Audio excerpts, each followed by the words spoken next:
Welcome, everyone, to a new episode of New Ways of Being. And of course, I always explore into and talk about new ways of being in many different ways. And recently, I have been having some very interesting conversations with notable people on the subject of how we can change the world by raising our consciousness. So, this is a brand new episode. And that's what I'm going to be talking about today with my guests, Adam Howland. Alan, Adam It's okay. has a fairly new book out that I discovered, and it's very much related to what I've been interested in exploring into new ways of being, as I said. And his book is called Discovering the Hidden Connections That Bind Us All, A Journey of Light and Love. All of that is exactly what I believe in, said in different words, but I believe that what he is saying is related to what we want to talk about today. So, Adam, welcome to the show. Thanks. Do you prefer Ray or Raymond on the show? Either is fine. All right. I may stick with Ray. I've got an Uncle Ray I love dearly. So, Okay. so it's truly a pleasure to be here. Thank you for having me. And I'm looking forward to just kind of having a fruitful collaboration, a discussion where we can kind of share, learn from one another, and grow, and maybe have some laughs too. But, you know, I guess Before we jump some in, people. before we jump into the full conversation, go ahead and tell the audience a little bit about yourself. I know that you're an author of multiple books, and but I don't know what else you do. So tell us about that. Well, first and foremost, I'm a husband, a father, a friend, a member of my communities, a member of my family. It's just, I do a lot of strategic advising. I'm president of what you could call a tech company. Oh, My wife's a eye doctor, so we own a couple clinics. Um, I stay pretty busy, but, I've always in the background, you know, jotted down my thoughts or worked through and hashed through things in my mind by writing them down and writing them out. So I had these manuscripts laying around, or even books that I've written that kind of just sat on a shelf. And then COVID gave us some free time, so I really poured a few months into pulling together some of my work and then just saying, okay, what do I want to focus on? What do I really want to bring to this world? What am I passionate about? I'm really, some people would say I'm an author. Some people would say, I'm a tech guy. Some people would say this or that, but I'm just, I'm just a member of our species on this tiny planet that is focused on how the evolution of our consciousness, I guess I would say, that happens not just in concepts, but in the real world experiences that we all feel and live every day. You yes. know, my hope is that some of the work that I bring, the books that I'm bringing forward, would challenge people's to look more deeply at their perceptions, intentions, the hidden programming that shapes their own reality, and ultimately helping them awaken to prove a more empowered way of being, you know. Um, Mhm. I guess that's a little bit about me without going too deep, but Well, that's very good. Yeah, thank you. And you said some things that are right on with what I believe and think as well, in terms of, you know, helping the world become a better place, helping human beings, not just not just taking the in view, of it's very easy these days to talk about how much we need and how badly we need a better world because we see lots of things breaking down and going to hell and a lot of negativity and divisiveness and wars, all of those things. But if we focus on how we can become better human beings and create better lives for ourselves, in many ways, and I talk about it in terms of raising consciousness, if we raise our consciousness to be more aware of creating a better world, then we can help make that happen. So I love what you're doing, and I think those are great things. By the way, I have a technical background too, many years in information technology, but I've been retired now for a few years, and um, so let's dive into the conversation now on how we can change the world, how we can change our consciousness. And I've done a lot of exploration into that. It's changed the way how I live, how I approach my life, and um, but like a lot of people, I'm concerned about how can I make the world as a larger entity a better place? What can I do? So I wrote a book like myself, like you did. Mine's Awakening to Wholeness. And but I've been in the past year and a half, I've been exploring into new ways of being. I had a podcast for 4 years that focused on spirituality in general. So covered many different things. But now I'm focusing more on new ways of being, and that's not it's getting away from the concept, as you said, concepts of spirituality, and into our very being, how we can change our thinking or our level of awareness or whatever it is to be to experience the world in new and better ways. And so that's what this podcast has been about for a year and a half. I talk about awakening a lot. So you just mentioned that a few minutes ago. Uh, and I've at times I've talked about how we can awaken and what we can do to help our own awakening.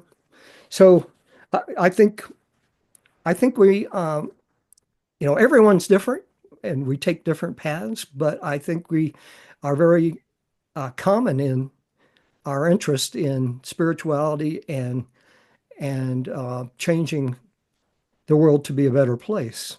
So, yeah, from where you've come from, you've kind of done some your own kind of research into spirituality, and um, as your title of the book says, what binds us together. Yeah, kind of share some thoughts about what you've learned that really stands out to you as important. The what's important is the awake. You said it, and I think you hit it the nail right on the head. Is the awakening. We all kind of arrive on our own little separate paths, and it could be something you read, something you view, something someone says, something you experience. Um, I guess if I could take a moment, I've struggled with this quite a bit because I try to go back and determine how did I get here? Like, why do I see so many people that just fall into this program state where it's just it doesn't seem like it's a very positive experience in life. They're in this state of being that's in conflict with it. Almost feels like the way things shouldn't be conflict, but it should be simpler. And I was, I'm born in the Midwest, born into, we're majority Christian society, born into a very Polish neighborhood, extreme Catholic, uh, but didn't fall into that. I just, something didn't resonate ever since I was a little kid. I'm supposed to ask questions, but not in church. Yeah. Well, I got a lot of questions, especially with what's being taught. So I'm that kid that, shh, but I'm being taught, no, you should question everything. Yes. So there was this dichotomy from a young age with some call it religion, but I wasn't really necessarily about religion. I just wanted some answers. So there was this spirituality within me that I just couldn't seem to connect with, and fast forward where I've been pardoned and released on parole after 18 years of Christian and Catholic upbringing to, where I where the truth, I'm struggling, where the growth really started for me was when I got into MBA school. I got into a top 20 program, and one of the first professors was Michael Metzger. He was in charge of critical thinking and ethics. Ah, And the very first class was the five whys. uh-huh. And, we just wrote down in class, I think it was five different things that would have a pre programmed response from us, and we had to dig why. And I was fascinated with Yeah. where I went. And I could not believe every why that I dug deeper was revealing another layer within myself that I didn't choose those layers. They were programmed into me based on my upbringing, based on the environment, based on whatever. And that really bothered me, but also intrigued me. Like, Yeah. okay, now that I've deprogrammed and I'm uncovering, you can call them biases, I would call some of it heuristics. Now, what really lies beneath the surface? Like, who is the me behind my eyes? Like, who is the true me Mhm. that I can experience Uh-huh. so that when, you know, I don't know who said it, but it helped me. You're not responsible for your first thought, you're responsible for all the thoughts after that. So it, I was trying to figure out, well, where does that first thought come from? Uh-huh. Is that coming from something that's been pre-programmed, the way that I view, see, my perception of the world, my perception of my own reality? And then the second thought, third thought, what am I intertwining into that's causing errors, cognitive errors in the way that I'm viewing things, judging things, making decisions. I'm in MBA school, so everything's about business decisions and stuff like Yeah, that. But it right. was it was deeper than that. Um, so graduate from MBA school and still just kept digging and struggling to try to discover where did all this programming come from. And you try to have conversations with close friends and family members and things like that. And I learned there are a lot of people that it's hard to have a conversation with, whether from just denial or cognitive dissonance. They don't want to have any part of deprogramming their reality. Right. So it was very lonely. It was extremely lonely to try to navigate this journey, because there's others out there, except it's hard to tap into and find them. Yes. Yes, it is. So there was just this journey that was unfolding. I'm trying to condense it for you so I don't bore your audience and you too much, but Then I discovered the law of one. Are you familiar with the law of one? I not the one you're talking about. My law of one is the law of wholeness, but you're talking about a book that right?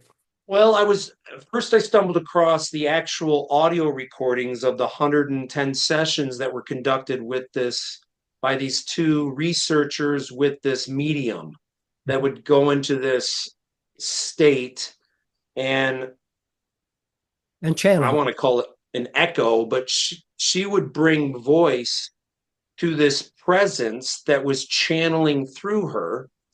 And then there's all these audio recordings that are just out online. I listened to those and was like, what is this about? And then I discover the books and you kind of dig into the research, but and I'm always a little hesitant on what I'm allowing in, because you just never know. Okay, how much of this is real? How much of this is, Right? you know, but and with channeling, you just never know. So I have to kind of look at it and what is the information that's being given to me.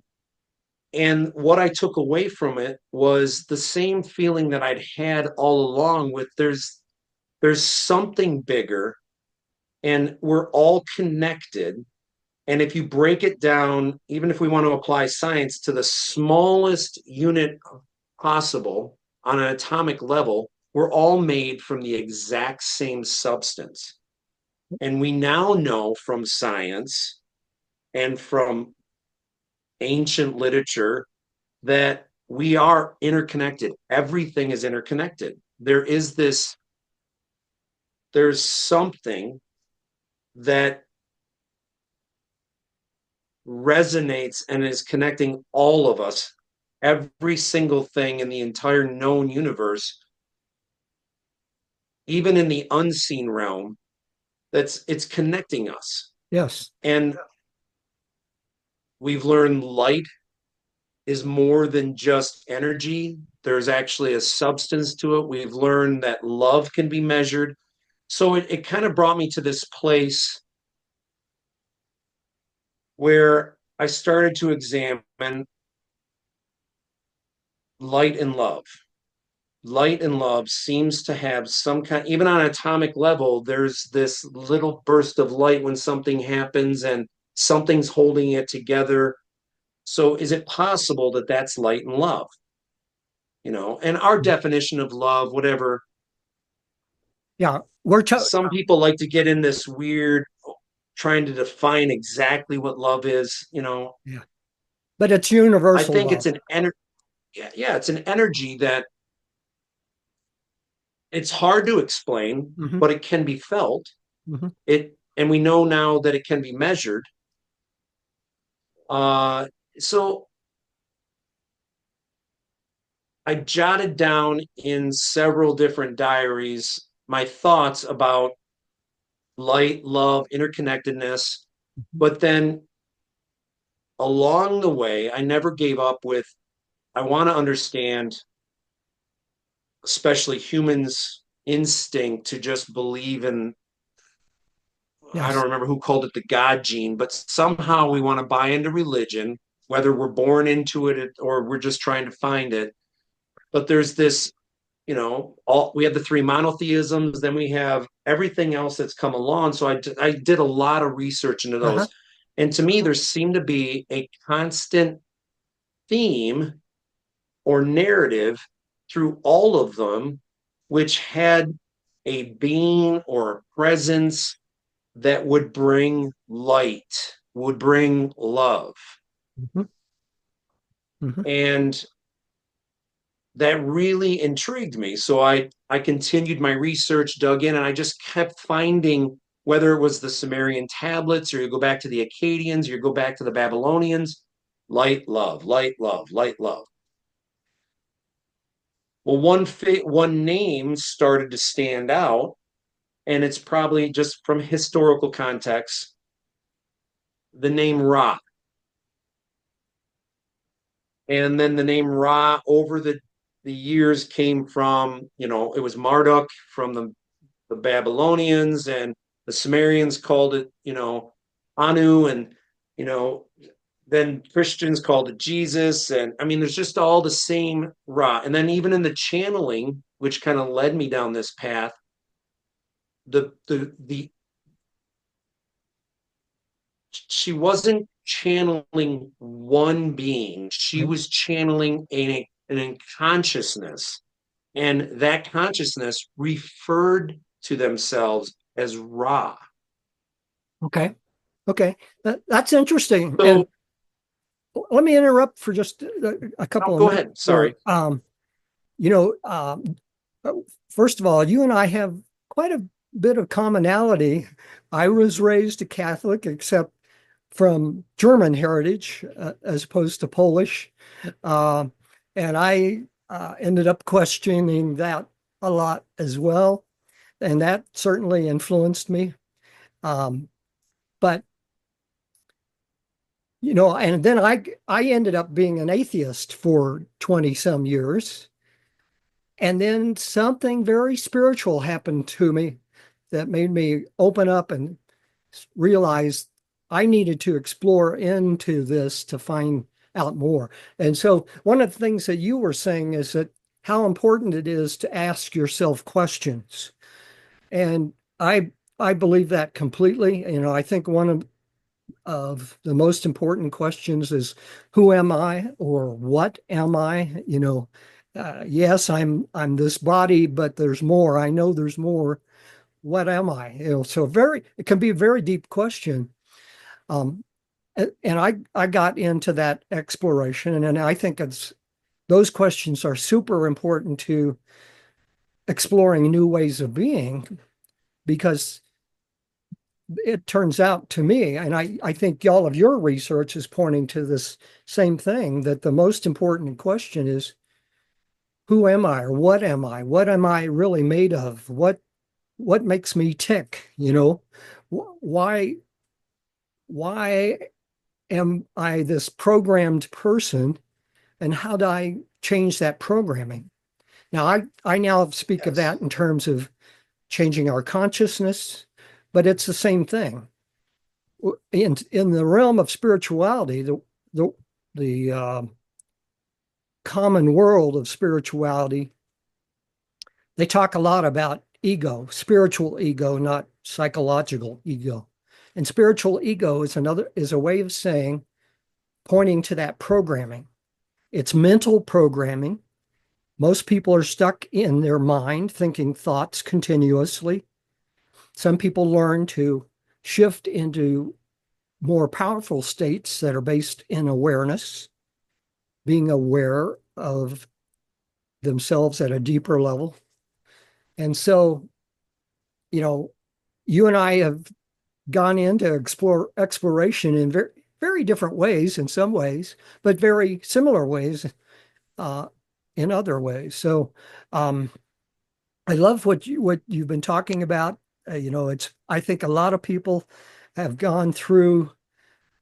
You know, I do believe that we have a soul, and it could have other names, but it drives us towards awakening. You know, find out more about who I am and why I'm really here, and what I intended to do when I came here.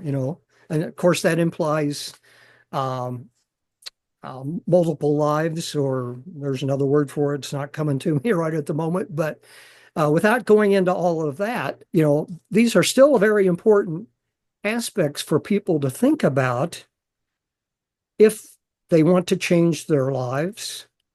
A lot of people end up going for a whole lifetime of being actually unhappy most of the time, and they never answer the question of why. Why am I unhappy? And it's because one way of saying it is because they don't know who they are.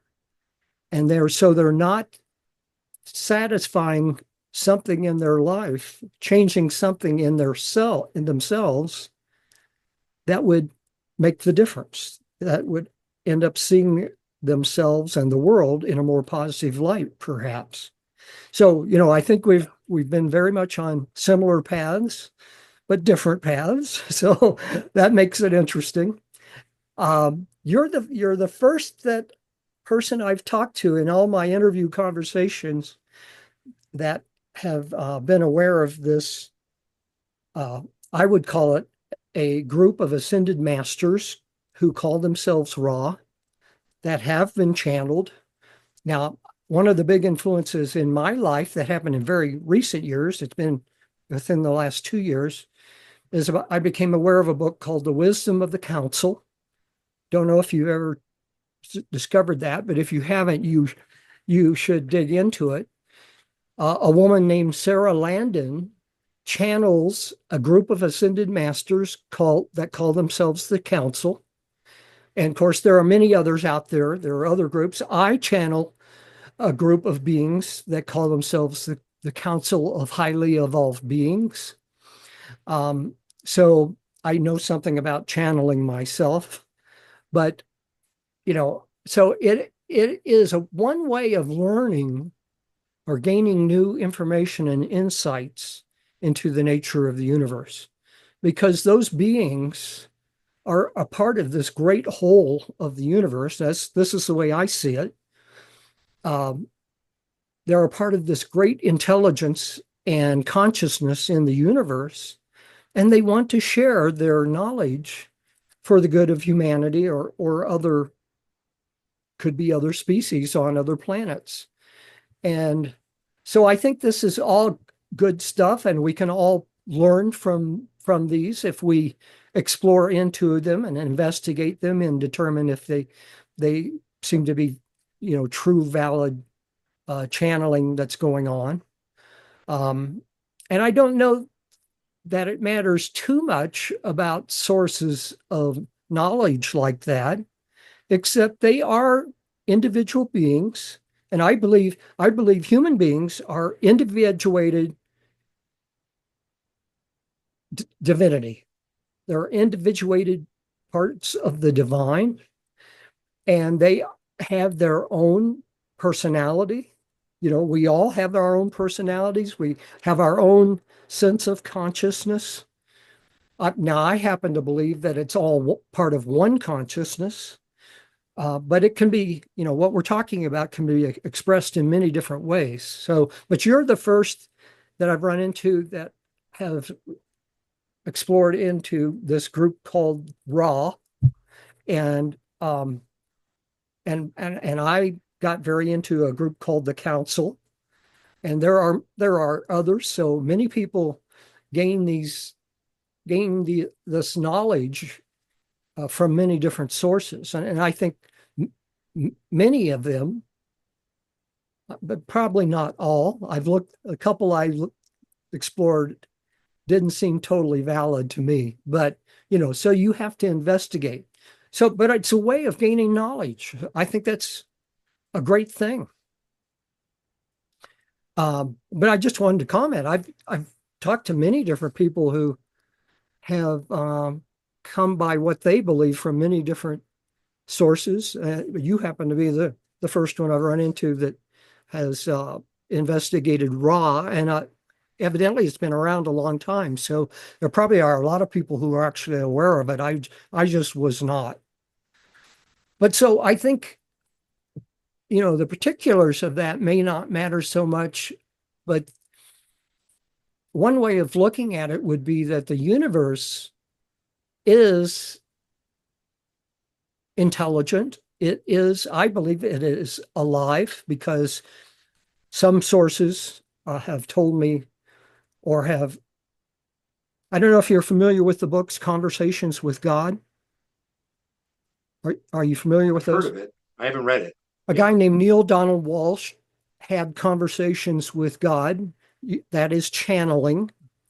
And his books document those conversations, and God in those conversations has said many very valuable things about the nature of the universe. So that's another source, and some people are very into that. But I think the universe is intelligent, whether you call that intelligence God or something else. It is holistic, that is very interconnected. Particularly, at the spiritual level, when we leave life on earth, we go somewhere and it's the spiritual realm. God actually, in those conversations with God books, says it's not just one realm, it's many different realms, just like physical beings are on many different planets. But we're all interconnected through something. I call it consciousness, but I could also call it energy. And I'm gathering from what you're saying that that group of beings speak about the energy that interconnects beings exactly the same way. It's just in different words, right? Yeah. Yeah, they talk well in the law of one in particular, they talk about ascending from these different densities, like first level density, second, third. So, if memory serves me correctly, human beings on this planet are stuck in the third density. Yes.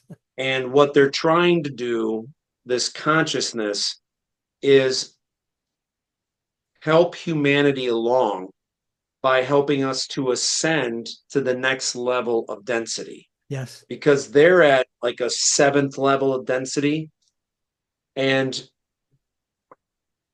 it talks, as so many of these concepts do, about a positive and a negative, or a dark and a light force. Mm-hmm. Now, many people will want to layer in good and evil. I don't think it's about good and evil. I think that's programmed into us to think like that. I think that there are entities and beings who, for some reason that is beyond our comprehension, working to evolve other entities and beings, and there's others that are working to devolve entities and beings, Mm. and that it feeds into some plan or game or whatever we want to call it. And I think, much of the planet, and you probably discovered in your journey, the earth and humanity has succumbed to this dark force and has been engulfed in this dark negative force for we don't know how long. And maybe that's why there are a few of us that are breaking free and being able to see that this friction, this system, Yep. which I would say is by design, is doesn't feel right. And we look around and it's just something's wrong. Yet there's a few of us that have kind of broken free and can look and go,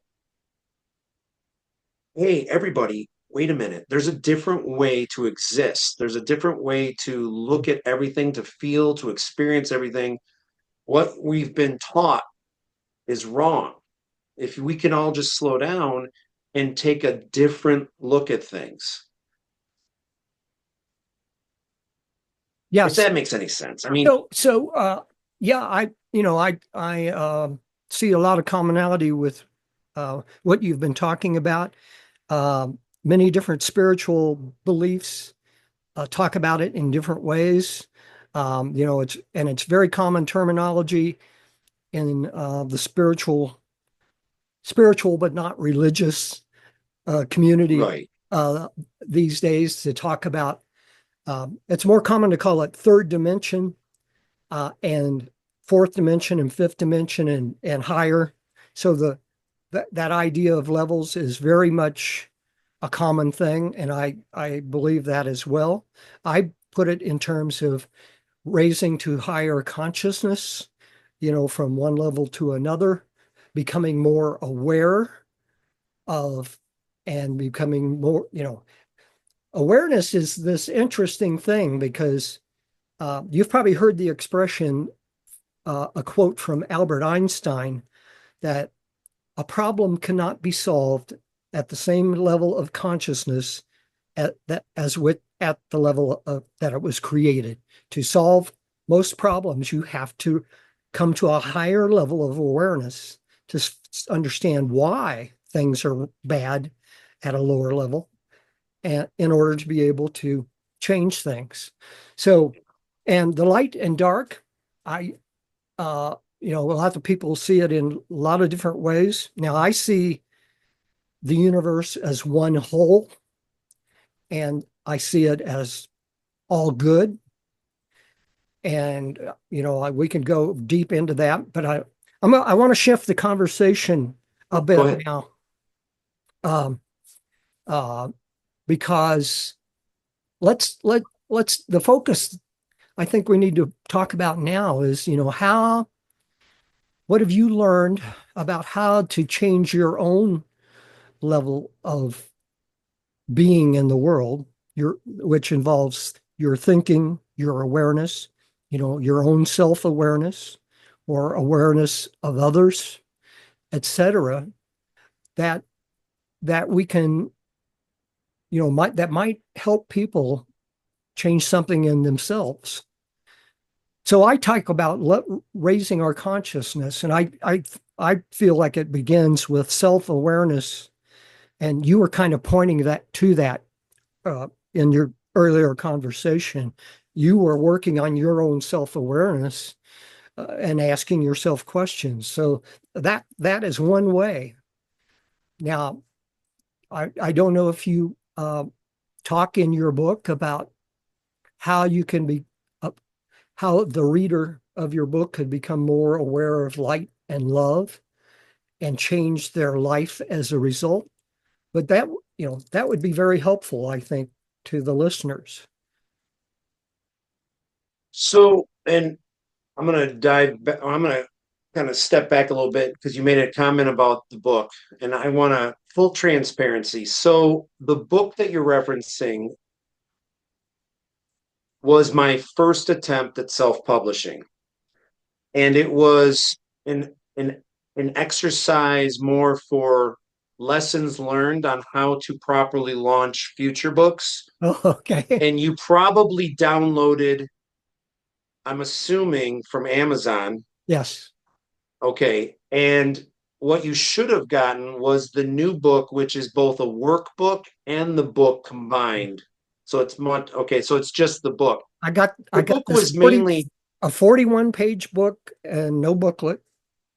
So, yeah, it was basically a manuscript, some thoughts that I wrote down and then I tweaked in an attempt to share with my family, my larger family, to see, is there a way that I can get them to open up and not be so fixed mind mhm, about the possibilities of mhm. something else is also present and around, and Well, it's more than just. what you are saying there is so important. That's the way I see the whole world, not just my family or, some immediate people. The whole world is blinded by this limited consciousness, especially being stuck in their mind. Not if you shift to a state of awareness, like aware of your breathing or aware of your inner body. Uh, Eckhart Tolle, who's a famous spiritual teacher, emphasizes that if you become more aware, and one way of doing that is becoming more aware of your inner body, then you shift away from thinking and you begin to tap into deeper resources, the actual Yes, intelligence of the universe. So yes. what you're saying is so important. Now go. I'll let you go on, but I Well, awakening is seeing reality more clearly beyond the illusions and the conditionings we're raised with and choosing to live from that deeper awareness every day. But how do we get others, including ourselves, to experience that deeper awareness? One thing that helped me is mindfulness meditation. So I came across this early in the 2000s with Sam Harris and Joe Dispenza, where I started daily doing this ritual of mindfulness. Yes. And the Joe Dispenza stuff where you take 30 days and you go through this and it's really a difficult exercise because you build up. It's 15 minutes, then it's 30, then it's 45, but you're basically training your mind to just calm and be more present. Yes. But it was Sam Mindfulness. Harris's simple meditation guide where I literally was the first time I experienced this, where I finally got to a state where I could see the thought come from nowhere. I could examine it and I could choose to just let it go, or I could choose Yes. to grab onto it. Yes. And that was almost like an awakening for me at that moment where I remember being out on the deck, the kids were in the pool, and I literally went, oh my God, this is working. Yeah. This is working. And I could see, I opened my eyes, I'm looking around, and things were, they're not different, but clear. And there's, it's that moment when I realized that there is something to being present in the now and being able to just cut out all the noise and being able to just focus. Now, I may go a little long, so forgive me. What that also did was open up a door to make me think. We've heard, some of us have heard about the pineal gland being an antenna. Are we receiving messages? Is our thoughts being given or provided?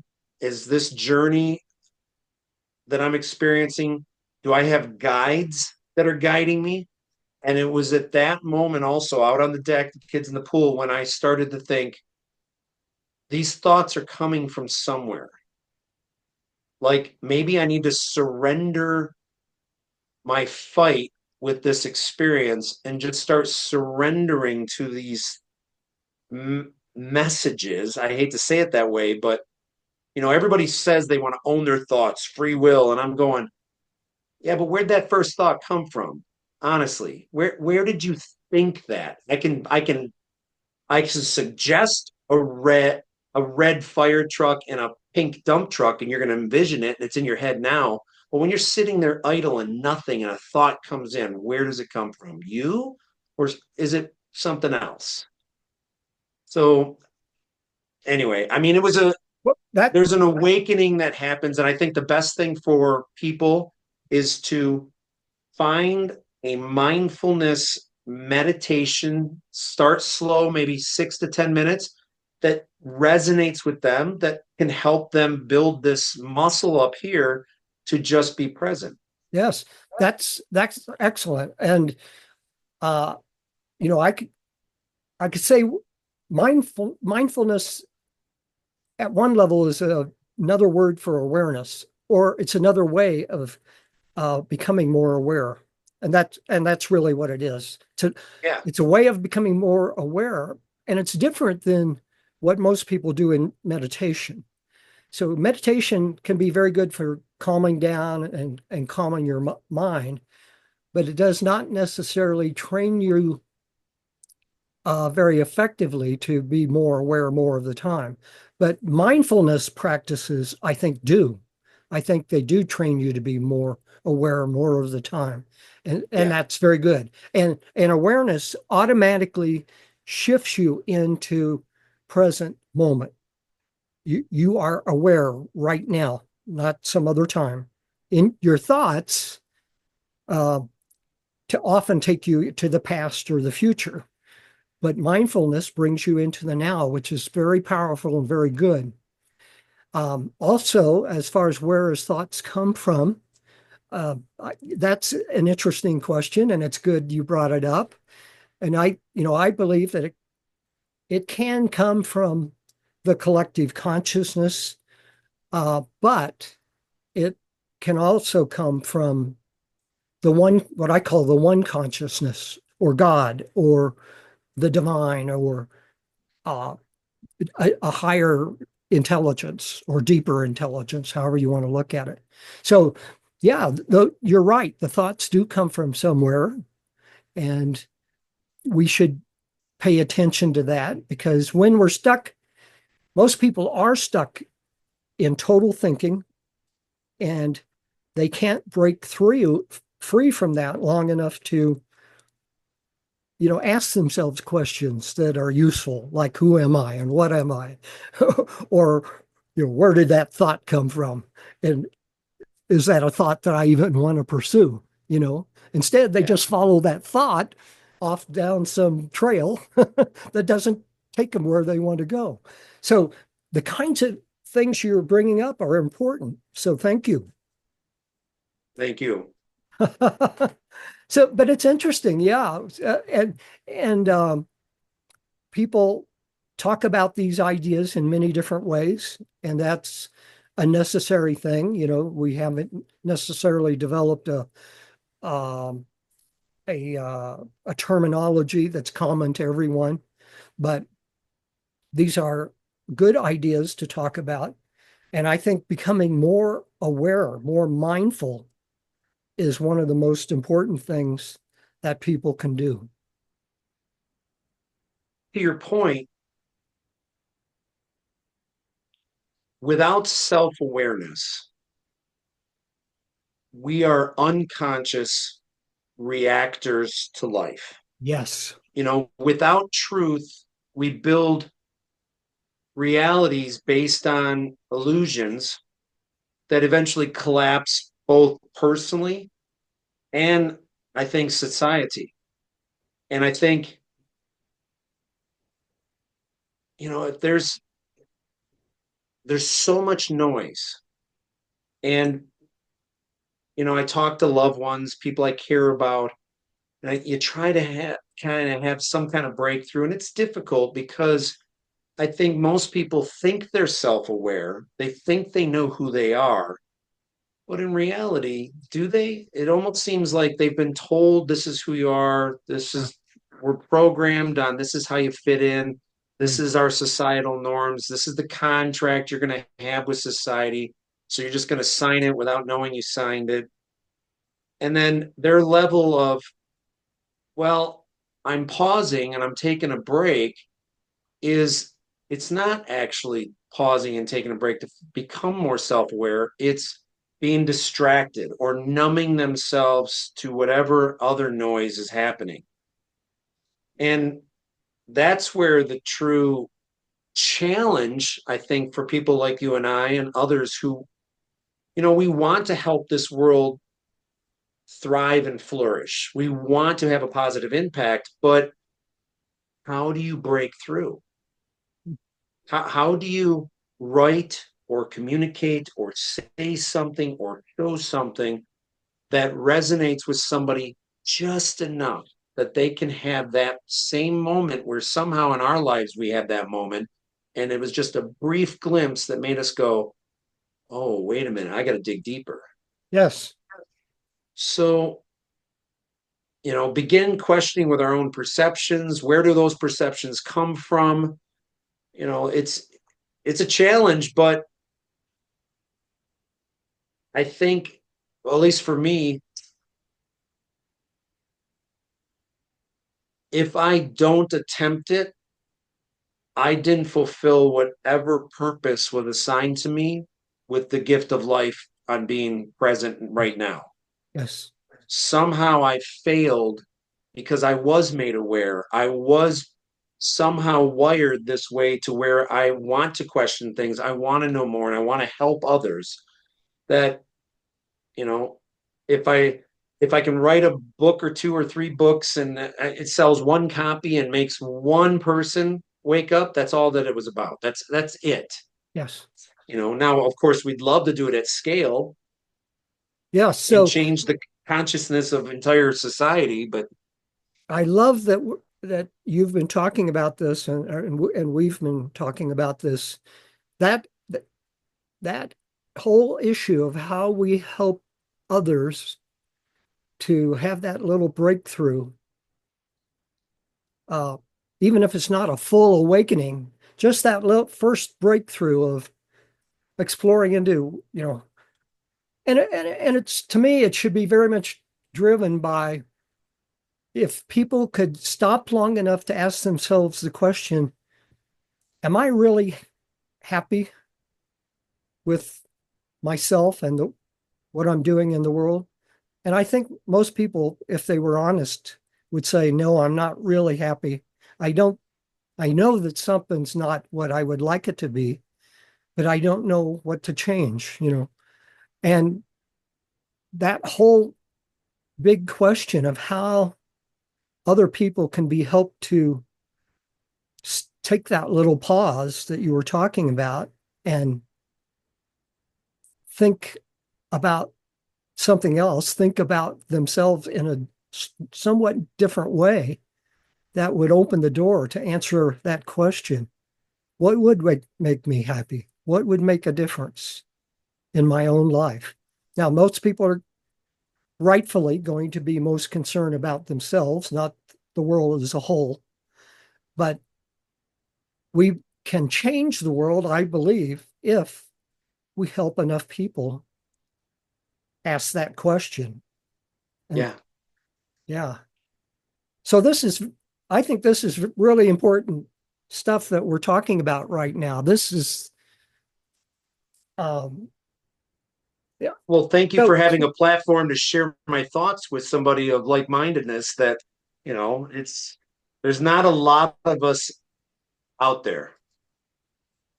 yeah, but a guy named David Hawkins did a lot of exploration of consciousness, and he discovered that there that truth, believe it or not, no, most people would totally reject this idea, but he discovered that truth in the universe can be measured. And it's that can be done through kinesiology. I don't know if you're familiar with that, and muscle testing. And and chiropractors use it in a very specific kind of way to test if someone's allergic to something or if a medication or a supplement is good or bad for them. And they are actually, they may not know it, but they're testing the truth of that. They make a statement. Is is it true that this supplement is good? You know, I remember a chiropractor doing that with me one time. He had me hold the supplement in a bottle in my hand and say, "This supplement is good for me." And that during that time, he was pressing my arm down. If the statement is true, the arm stays firm and held up. But if it's false, it goes immediately down. And so, and that is a completely valid way of testing truth in the universe. Well, David Hawkins explored consciousness with that, and he identified 26 levels of consciousness, and every level is exponentially greater in power of being than the lower level. And so the level of love and light, I think they kind of go together. The level of love is a tremendously powerful state of consciousness in your being. And if you can shift fully into the state of universal love and stay in that consciousness for extended periods, you are a presence in the world who is emanating this power. You can call it love and light, but you're actually emanating this beingness out into the world.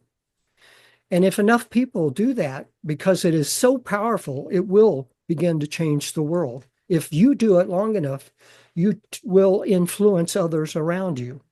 And I believe that's true. Um, so, you know, the big question of how to get people to stop and think about this, even for a little bit, is a very important question. So come back, talk about that a little bit more. I mean, how have you found ways that have worked, like with your relatives or others that you interact with? What I see is very often people just shut it off so quickly that you can't even explore it with that other person. And you mentioned that earlier, that is a problem. But have you learned any particular ways that help?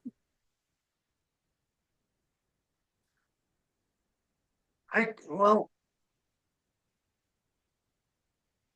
I so yes, and it actually led me to the my new book, which is called The Untruth of Kindness.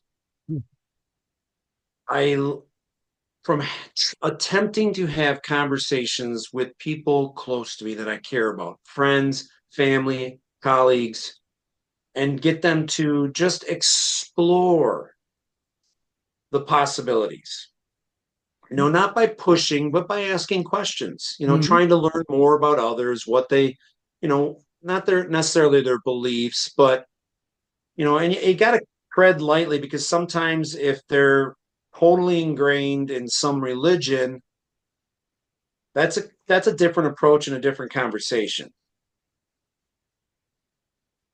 Yes. But if they're like the majority of people within our current culture in the US, a lot of people maybe say they're religious or they fall within one of those groups, but they're open to at least have conversations about the possibilities. Or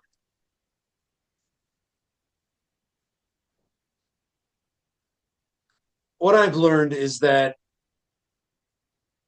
kindness is not about letting just being silent or letting people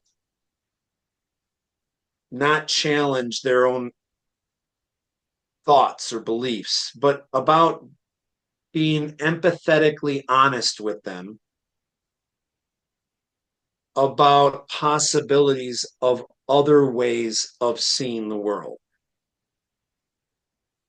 So there's no one answer I can give you because everybody's different and you kind of have to figure out in an approach how to just open up a conversation, have a dialogue with somebody so that you can learn from one another.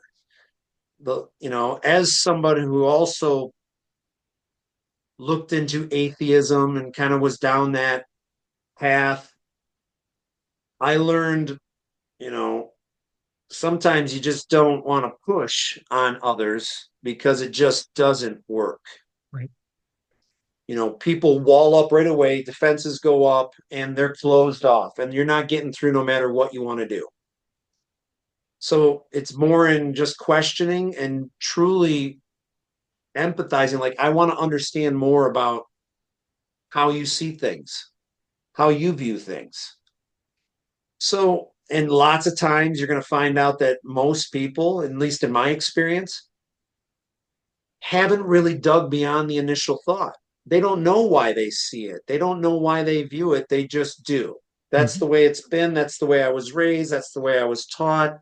Why question it? Why are you rocking the boat? Why can't you just be happy? Are you Yeah. truly happy? So you said two very important things there.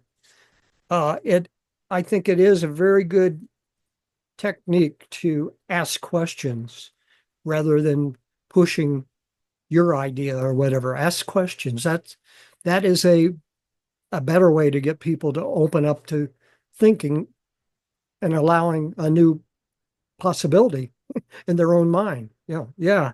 And your your definition there of kindness, uh, being empathetically honest, I think is the way you said it. That that is another approach that can be very helpful. Say just a little bit more about your book, that new one. Oh, So The Untruth of Kindness is my actual first book.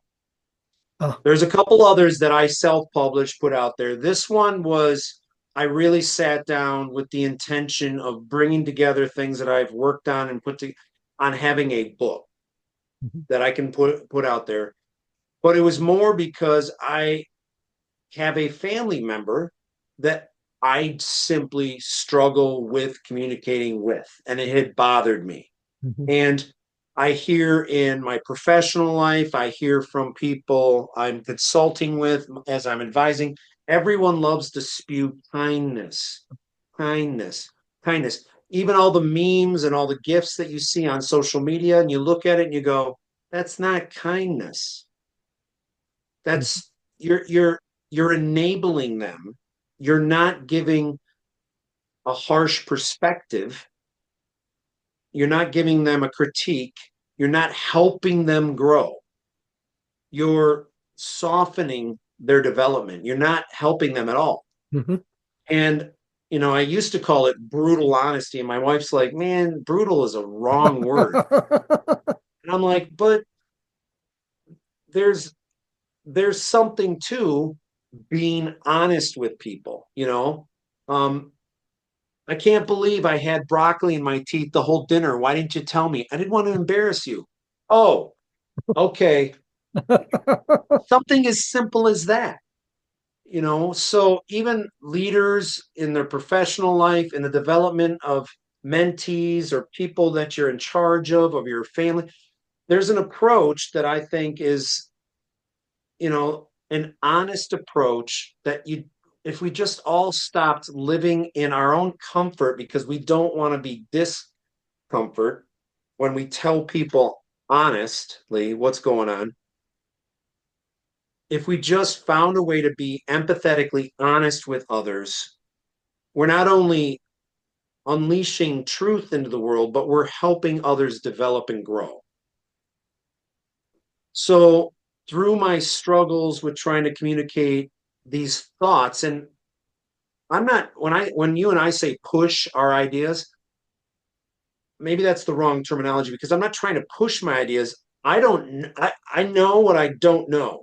And I'm just trying to explore this universe and this experience and share with others and learn from others what their experiences is so I can come to a better understanding. I'm not some expert that I'm trying to push an idea, but I do like to kind of talk with others and try to wrestle it out so that's whatever comes to the surface from there, we both have grown a little bit more, Mhm. and maybe we can continue to challenge that kernel of thought until we hash it out until it is a truth, at least in our own minds. So I hope that answers your question. It's a It long-winded does. answer. It does. I love that. I use the word exploration a lot, and but you've made me see there's uh, and I think when I talk about it a lot, many times it's in the in the in personal exploration, but mutual exploration is what you're talking about, and that is a very good thing. I think that's another fantastic um, way to think about how to interact with others generally, you know, in a mutual kind of Yeah. way, as opposed Well, to even in my professional I'm telling life, you what you'll you go on should my link. think. Oh, I'm sorry. But even my professional life, like Mondays are usually my favorite days because I reserve them for what I call these 30-minute virtual chats. So I open up my calendar and people all from LinkedIn will kind of schedule a 30-minute chat with me. And I used to call them fireside coffee chats or Oh, virtual, it's just these little chats uh-huh. where I get to learn a little bit more about them. They can learn more about me. What are they working on? What am I working on? And it's just the chats like you and I are having, they can lead anywhere. And it's in that journey of discovery together that where you get to meet people and learn more about their backgrounds, their culture, their struggles, sometimes they're willing to share. And it just, it's just I think it's a better approach to just have dialogue, to have conversations, not shut each other down. This is my tribe, that's your tribe. I believe what I believe, and you believe what you believe, and you're wrong, and I'm right. It doesn't do us any good. Adam, this has been a fantastic conversation. I've really enjoyed it. I think you've really shared a lot of very helpful, your own experiences. It's always good to hear other people's experiences and what led them to something in their life. Um, but you've offered a great deal, really good, useful ideas about living life and how we can um, do this in a more effective way. And I think maybe we haven't closed this out in terms of how we can change the world. Um, but I do believe this is the way. It has to happen one person at a time, opening up to something deeper, to deeper truths, and changing as a result of that. And that way we lead to greater changes in the world. So this has been a great conversation. So thank you so much for being here and participating in this. And Adam, go ahead and tell the audience before we close out here how they can learn more about you and your books. Well, Ray, thank you very much. You've created this space where people can have these conversations, and I think that's exactly to your point is that there's the more authentic discussions that people can have with one another, where they start to just explore these thoughts together and these ideas, you know, it that's the space where we start to make change. And for people on your that are listening and watching, they can find me at aehowland.com. That's probably the easiest way that they can learn more about me and some of the work I'm doing in guest appearances and speaking engagements. But Raymond, I have to appreciate you for your kindness, your efforts, the space that you occupy, and inviting others like me onto the show to just share these thoughts, and hopefully it resonates with the audience. And we do start just slowly but surely to make an impact and change the world to help people thrive and flourish. Yes, I love it. Well, thank you again. And to you and my listening audience, have a great day and a great life. Thank you. Take care. Thank you.